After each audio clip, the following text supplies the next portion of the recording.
Good afternoon. The sun's come out at last, so I'll have a quick walk around the garden, see what we've got. Here in this pot, a couple of Nemesia.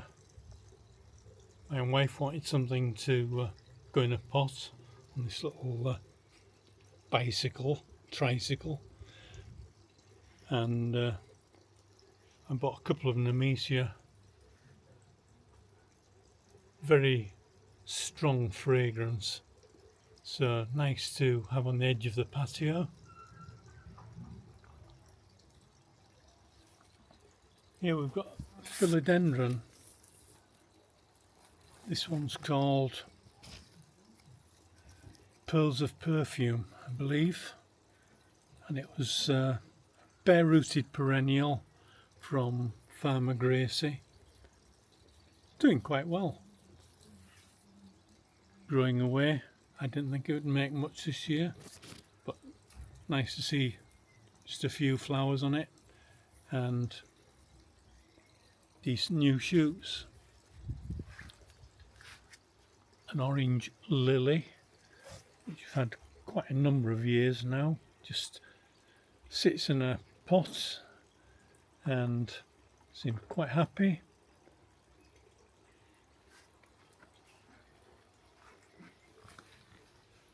Another Nemesia planted in the border. Small rose. Don't know the variety. I'm sure I've got the label somewhere. I usually plant them, take the labels off and throw them in a box, put in the garage, forget about them, forget the name, but can usually match them up if somebody wants to know a particular variety. Some I remember, but I'm not sure about that one.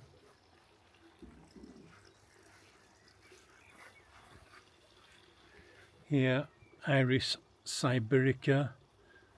This variety is Imperial Opal. Got quite a number of these in the garden. Started with one plant.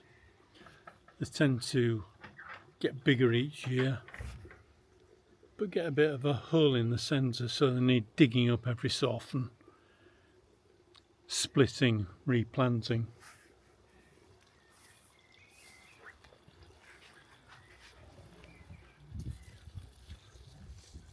A yellow rose.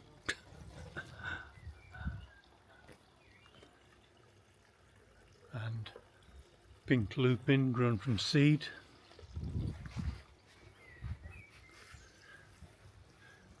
This rose I actually know the name of. It's Aromatique. Nice sort of apricot peachy colour. And behind it, a single rose, which I also know the name of, Barbie. The insects seem to like the single roses.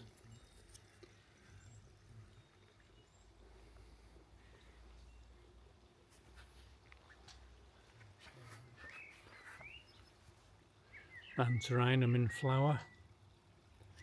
Probably a self-seeder. I did grow some from seed a few years ago, but I haven't grown any in the last couple of years, so they tend to self-seed and look after themselves.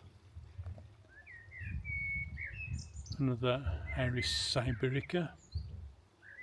As I said, these were all from one plant I bought a few years ago, and now I've probably got 10 plants.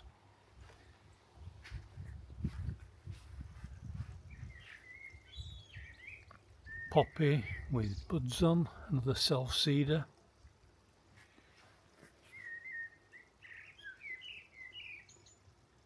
And Achillea, not yet flowering, but the flower buds are there.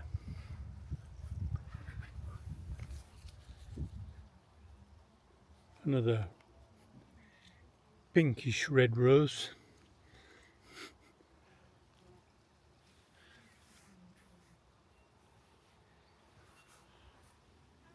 And a red rose down there. It's quite a small specimen.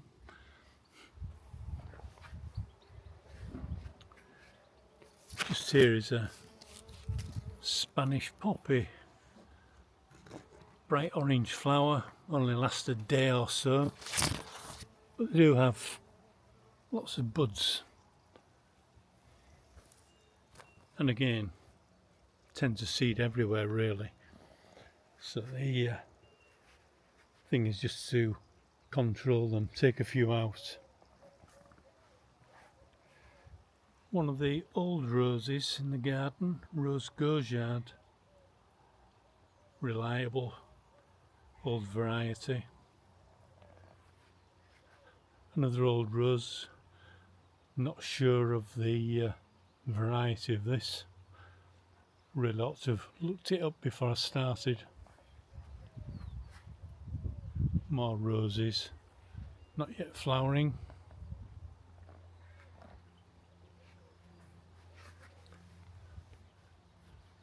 Now this one, I know it's called Theoclevas.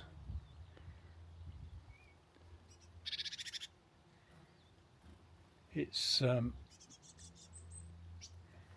rose that's marketed as having edible petals. No, I can't say I've ever tried it. Don't really fancy rose petals, but it's named after, I believe, a Dutch ice cream maker. Campanula.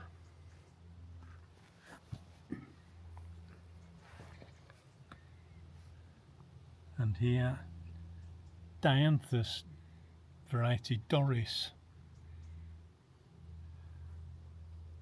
Again, a plant I bought a few years ago, and very easy to propagate. This one's quite a big plant now. I've got, again, 10 or a dozen in the garden. Just take slips off them, or like pull small pieces off, root very easily, and you can have a garden full in no time.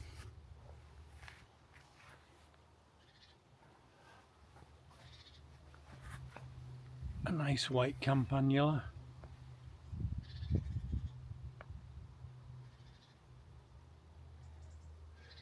This rose here, very small rose, was in the garden when we moved in 35 years ago. So that's how long roses can last, a lifetime basically. Peony flowering. Unfortunately, I've had to stake it this year. Had some windy weather recently, and rain and wind, the enemy of a lot of these plants. And some pink lupins.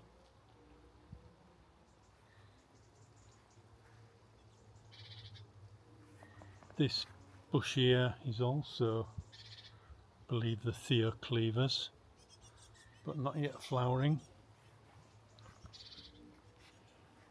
And the one here, really good strong bush, mainly in bud. I think there's a flower around the other side if you can see it, just coming into flower.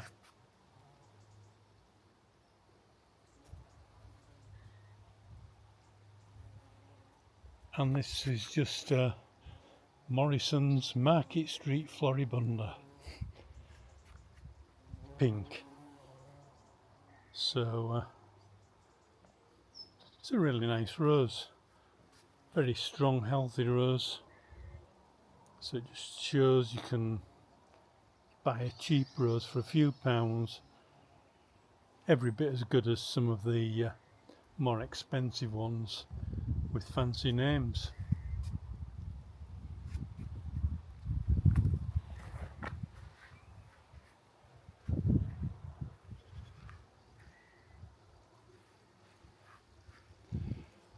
Some hostas growing under the magnolia, doing fairly well. A little bit of slug damage on this one, but not too bad. And a large self-seeded shuttlecock fern, which absolutely thrives just under the magnolia there. It's in a shady spot.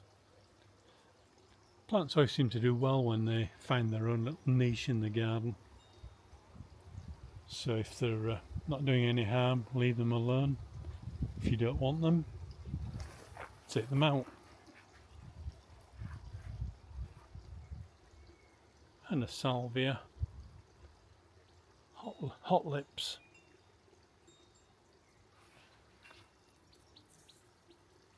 It's not showing much white yet. Tend to get white bit later in the year when the weather's better. More lupins.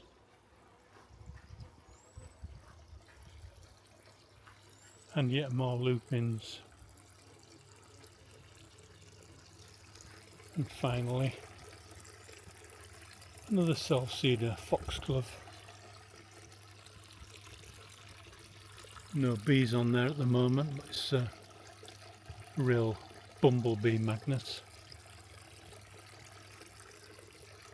Well, that's a quick look around.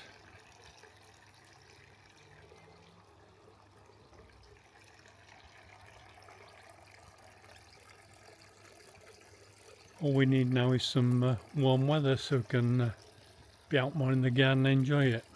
Thanks for watching.